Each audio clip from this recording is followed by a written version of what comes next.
I want to get started with some concepts broadly that a lot of people hear about, and not as many people are invested in, at least not at the beginning targets for a registered investment advisor. People with, say, $250,000 of investable assets.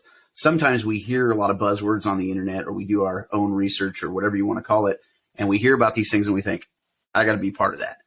Yeah. If you could maybe give us a broad overview of the landscape of some of the alternative investments that Waterloo, the Waterloo platform kind of gives investors access to through a registered investment advisor like Strategic Capital.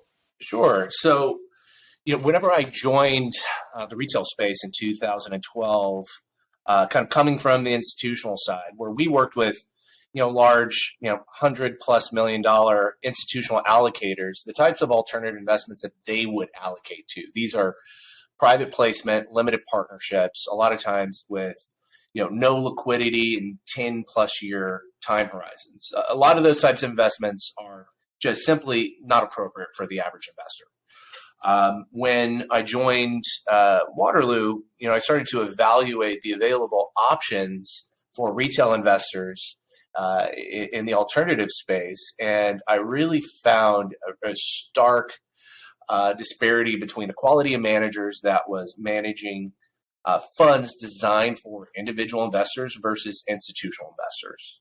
Sure. So initially, we were working with large, sort of ultra high net worth families, and we were sourcing, the same institutional quality private equity, hedge fund, direct lending, private credit strategies, and bringing those institutional quality managers to our individual client families where it was appropriate, right? We always begin with a risk assessment and a financial plan to understand how we can incorporate these alternative investments for individual clients. And, in some cases, a lot of those institutional products made sense. Sure.